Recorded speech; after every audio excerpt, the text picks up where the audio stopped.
This is the CBS Evening News with Dan Rather and Connie Chung. Good evening. Dan is on assignment. The last big hurdle to final passage of the $30 billion federal crime bill was finally cleared today in the U.S. Senate with just one vote to spare. Republican opponents lost the showdown vote to keep the legislation bottled up. For President Clinton, it is a big victory, but one that could hurt prospects for his other top priority, health care reform. From Capitol Hill, Bob Schieffer begins our coverage. Bob? Connie, the key vote was not on the crime bill itself, but on a procedural motion that Republicans hoped to use to open the door to make changes in the legislation.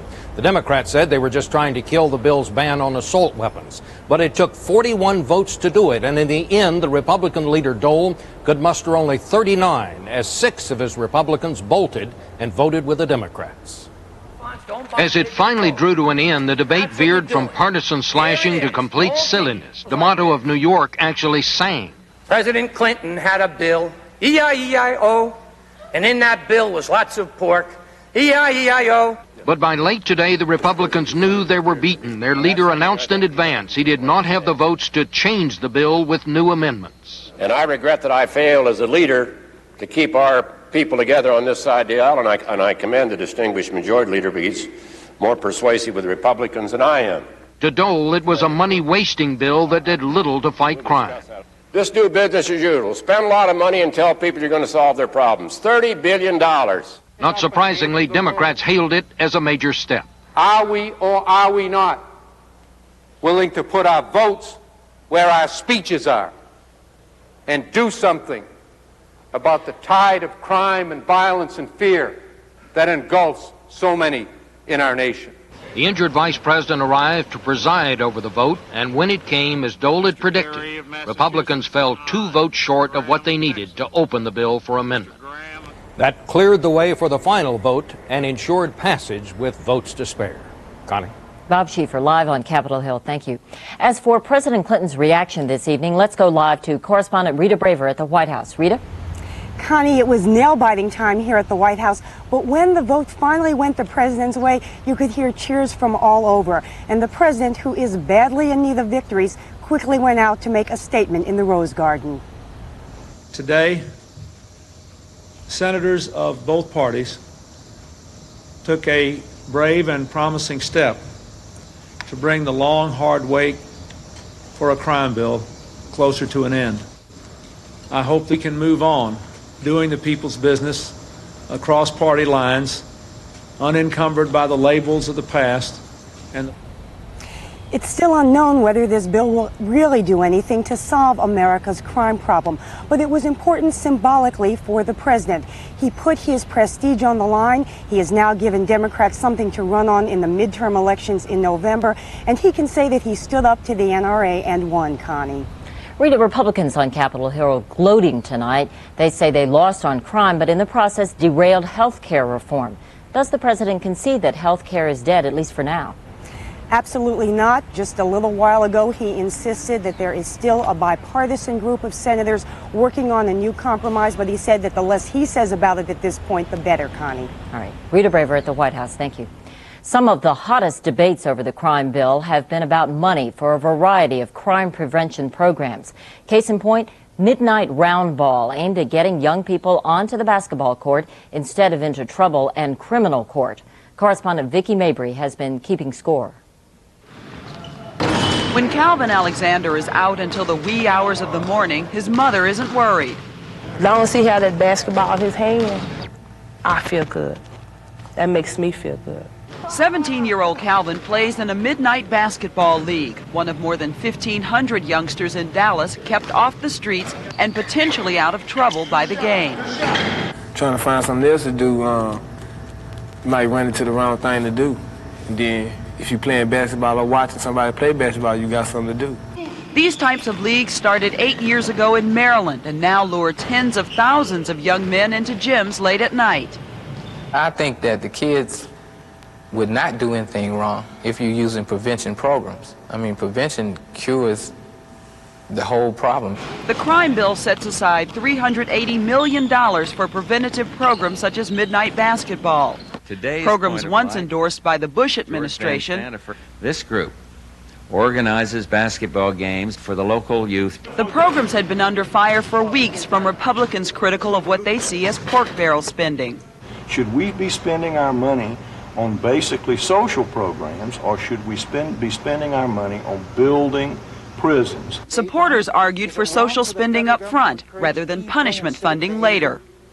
Is it wrong for the federal government to make a modest investment in today's at-risk youth in the hopes that by so doing will prevent future crimes? The bill pledges $5.5 billion toward preventive measures, money supporters say is more than just your tax dollars at play. Vicki Mabry, CBS News, Dallas. By the way, as the Senate was battling over anti-crime legislation today, the federal government came out with its latest tally on gun-related deaths in this country. According to federal health officials, premature deaths from guns rose almost 14% in the last decade. What's more, gun injuries are now the second fastest growing cause of death in America, next to AIDS. Coming up next on the CBS Evening News, the weather does what President Clinton has failed to do, slow the flow of Cuban refugees. And Carlos the Jackal, a special report on how police finally nabbed the world's most infamous fugitive.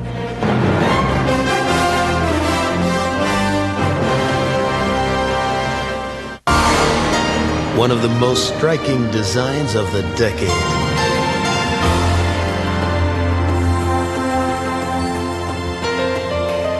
The all-new Riviera by Buick. You know what really gets under my skin? Your boss? No, my athlete's foot. Say this is my foot. Athlete's foot doesn't just happen from between my toes. It grows down in here, just below the skin's surface. That's why I use Mycotin. Mycotin's serious stuff. It penetrates to kill the fungus where it grows. With Mycotin, I don't just get relief, I get cured. When athlete's foot gets under your skin, get Mycotin. A cure that gets in. A whole new concept in advanced ergonomic design is something that will make you very comfortable. The all-new Riviera by Buick. President Clinton is getting a break from the weather in his confrontation with Fidel Castro. Thunderstorms today held back the flow of Cuban refugees in the Straits of Florida. Still, neither side is giving ground in the power struggle over refugees and revolution. In Havana, CBS News correspondent Giselle Fernandez begins our coverage. In a 2.5-hour address to the nation last night, an angry and animated Fidel Castro blamed the Cuban refugee crisis on the long-standing U.S. embargo and called Washington's new immigration crackdown absurd. The Cuban president said he would not stop the increasing numbers setting out to sea daily, saying it's not his job to guard U.S. borders. He called the Guantanamo naval station where the Cubans are being taken a concentration camp. Castro also accused President Clinton of buckling to pressures from, quote, the fascist mafia in Miami's wealthy exile community.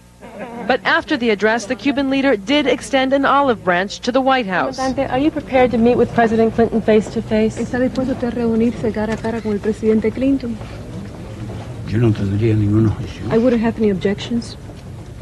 No sé si será necesario. I do not know whether that would be necessary. Si algún día será posible. And if one day that would be Yo possible. dije que no tengo ninguna As I said before, I have no animosity towards President Clinton. But Castro said it won't be possible to solve the immigration crisis without first addressing the 3-decade-long embargo. Castro later told CBS News in his best English he remains optimistic.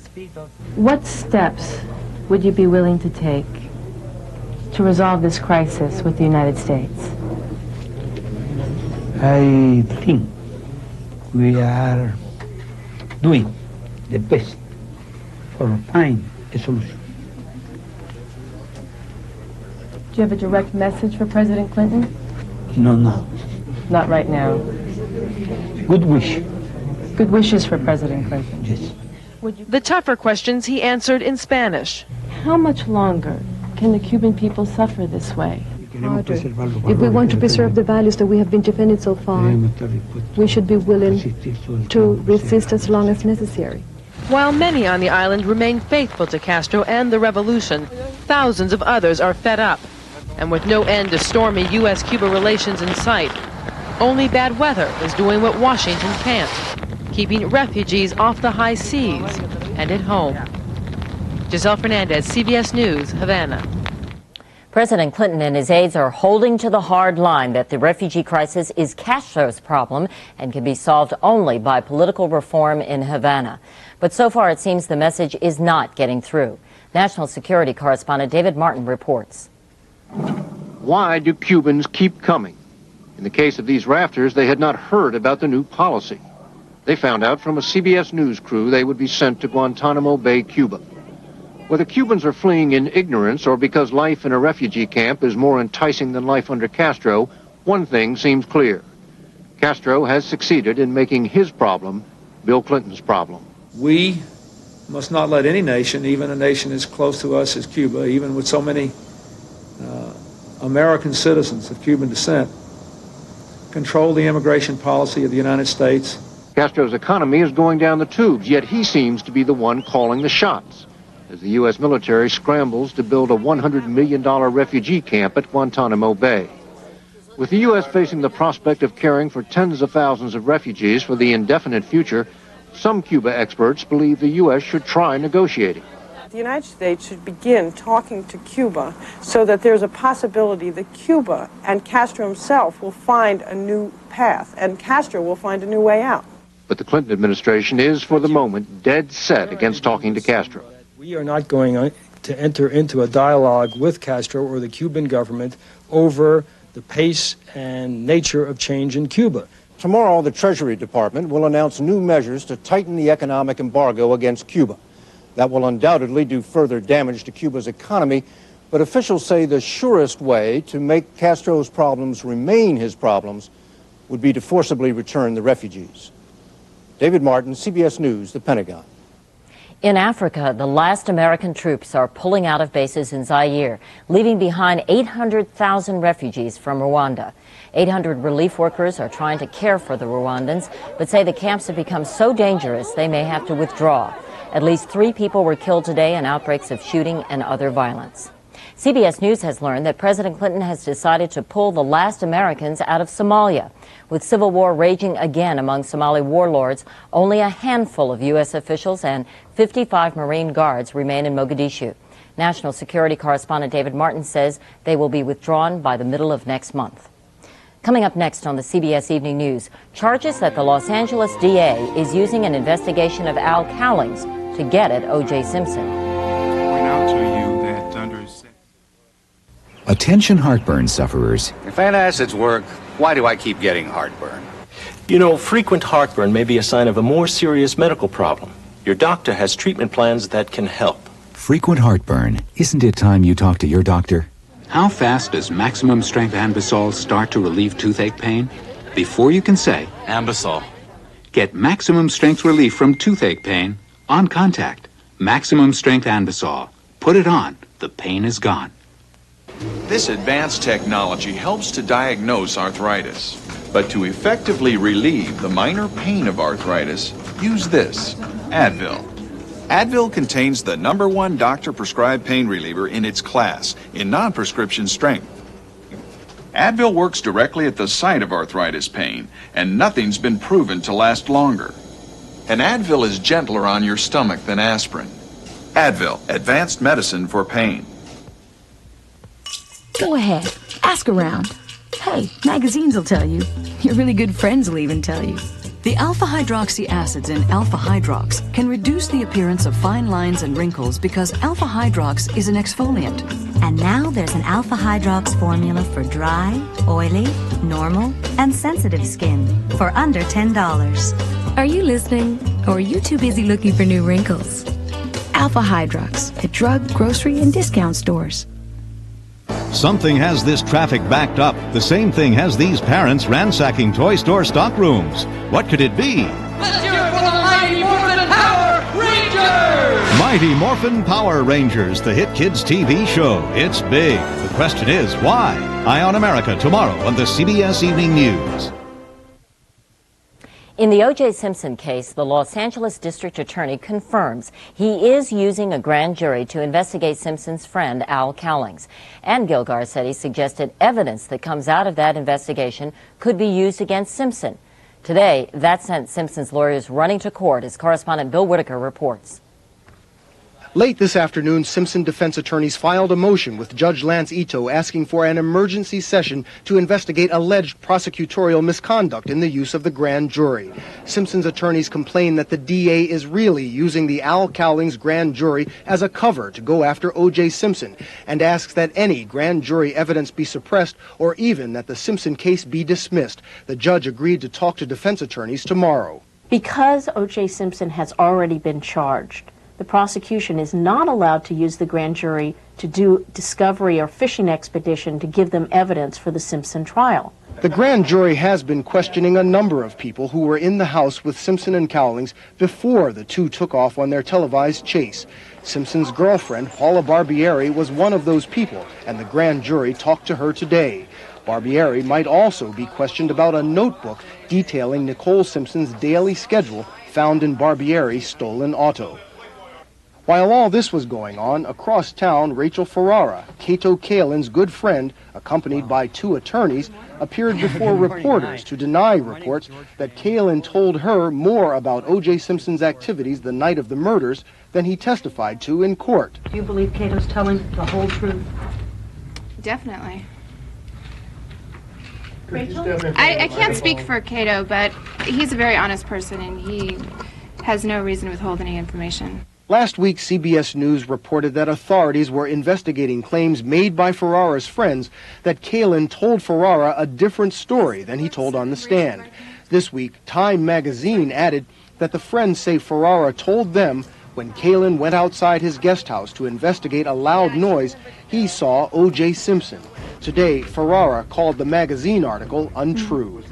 Also tomorrow, Judge Lance Ito will announce his decision whether prosecutors must share crime scene blood samples with the defense. Bill Whitaker, CBS News, Los Angeles. Publishers Clearinghouse has reached an agreement with 14 states to modify its contest mailings. Among other things, the company must say exactly what it means by such terms as finalist, since so many people who received a mailing were called finalists. Publishers admits no wrongdoing, but it will reimburse the states nearly $500,000 for their investigation. There's a tentative settlement tonight of the United Auto Workers strike against a General Motors parts plant in Anderson, Indiana. Workers walked out Tuesday in a dispute over job security. That forced GM to shut down 8 assembly plants today as they ran out of parts, idling nearly 30,000 workers. After the big rally on Wall Street yesterday, profit takers moved in today, and the Dow closed down nearly 17 points.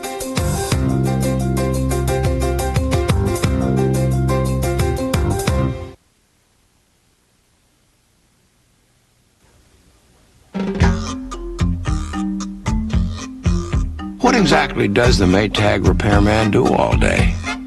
He's probably not fixing washers and dryers, because we build them to last longer than any other brand. Solidario. Lonely. So whatever old Lonely is doing, it's okay with us, because the less time he spends doing his job, the better we've done ours. Maytag, the dependability people. How can something non-alcoholic taste this good, huh? Funny you should ask, Jim. Old Milwaukee starts with fully fermented beer and uses this Centrotherm with its unique rotating evaporator system to carefully remove the alcohol. So, full-bodied beer flavor is never compromised? Exactly, that's the beauty of the Centrotherm. For a non-alcoholic brew that tastes like beer, it doesn't get any better than this. Who said that? This is a square inch. A wheat thin is the most real food deliciousness you can get in a square inch. The most genuine toastiness. The most crunchiness, the most munchiness. Wheat thins, the most taste you can get in a square inch. Fibercon or Metamucil? Both give you the same predictable regularity, the same natural action of fiber. So what makes Fibercon different? With Fibercon, I get my fiber in 2 caplets. Fibercon, fiber regularity that's easier to take. It starts here, with parts in every Ford, Mercury, and Lincoln designed specifically for your car. Genuine Ford and Motorcraft parts that interact with other systems.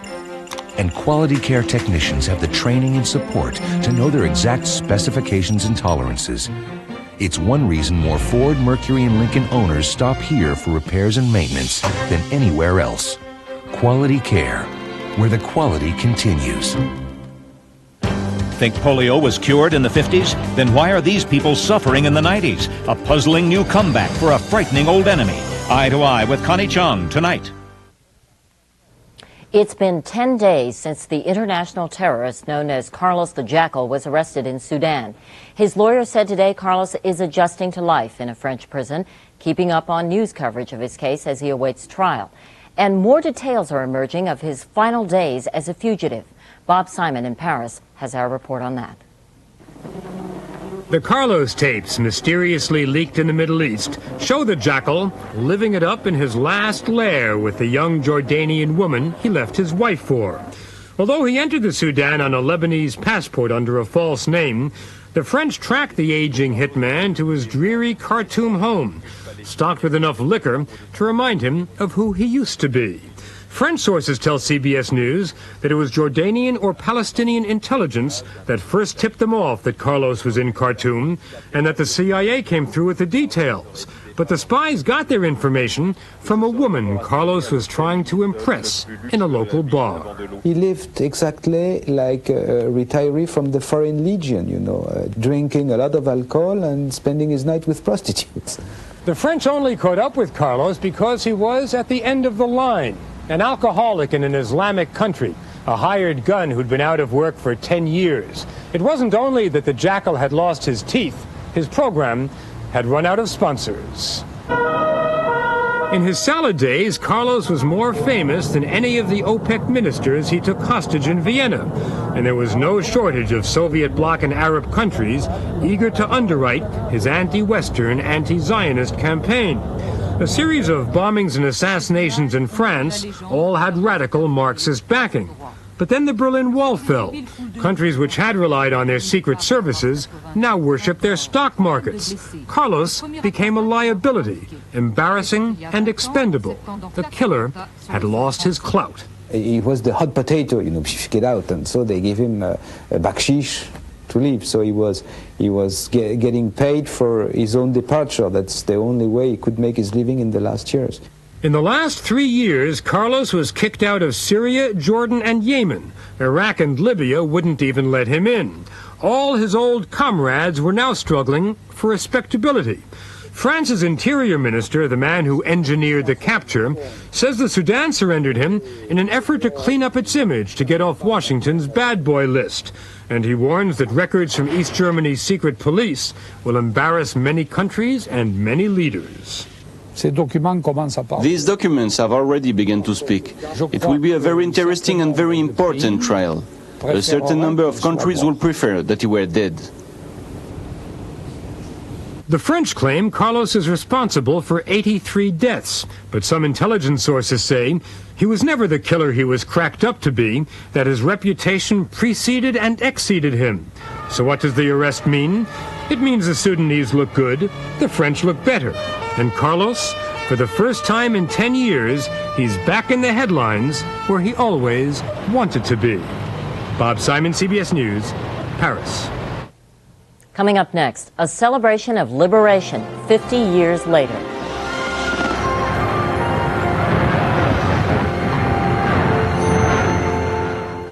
Day 5, my private island. If there's something better, I haven't found it. Today we were greeted by a goddess as we visited Royal Caribbean's private island. We returned to the ship about 4 p.m. I saw the captain on his daily walking tour. Tonight I'll return to my cabin. Relive today and dream about tomorrow. Sweet dreams. You've got some Royal Caribbean coming. If your family loves Velveeta shells and cheese, maybe they're ready for a twist. Velveeta rotini and cheese with broccoli. The creamiest with rotini pasta and tender broccoli. It's the creamiest. Velveeta rotini and cheese with broccoli. Smart people get into Sears Brand Central and save. All major appliances, all electronics, all home office equipment, all on sale through Saturday. So who's smarter? She went to Sears. She's an astrophysicist. That's a tough one. 30 years ago, we promised to take care of each other. Seems like only yesterday. And today we're taking better care of our health with Ensure.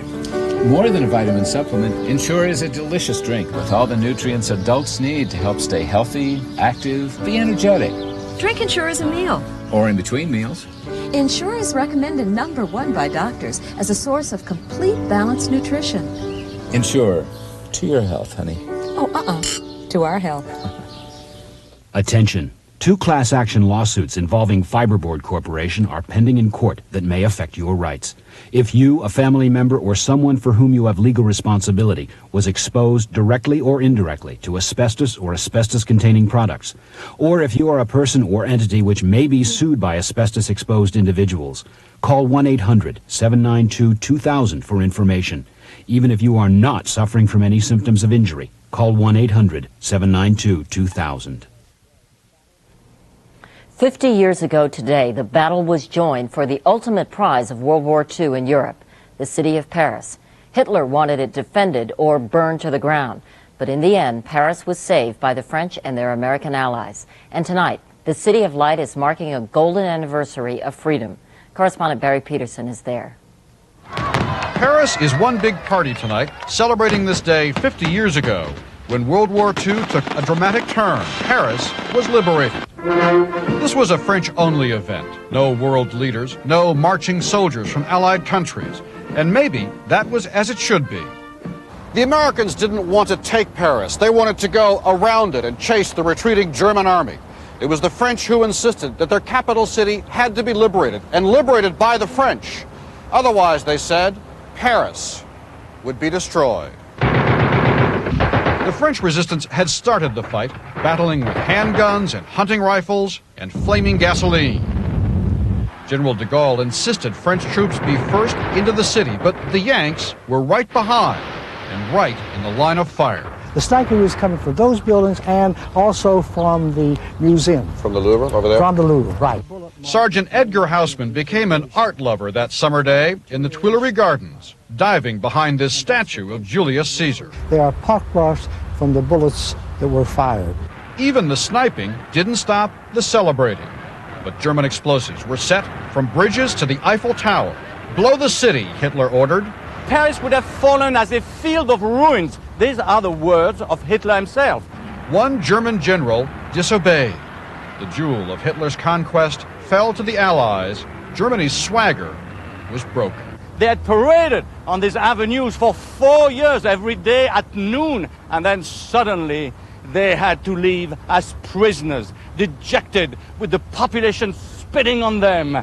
What a blow in their morale.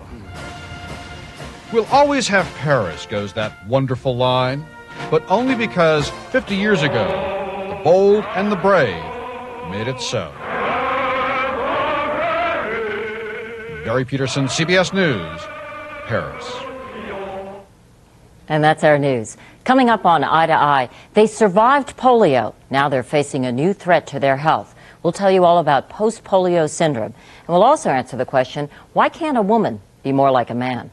Eye to Eye, tonight at 9, 8 Central Time. We'll see you then and again tomorrow here on the CBS Evening News. I'm Connie Chung. Thank you for joining us and for all of us at CBS News. Good night.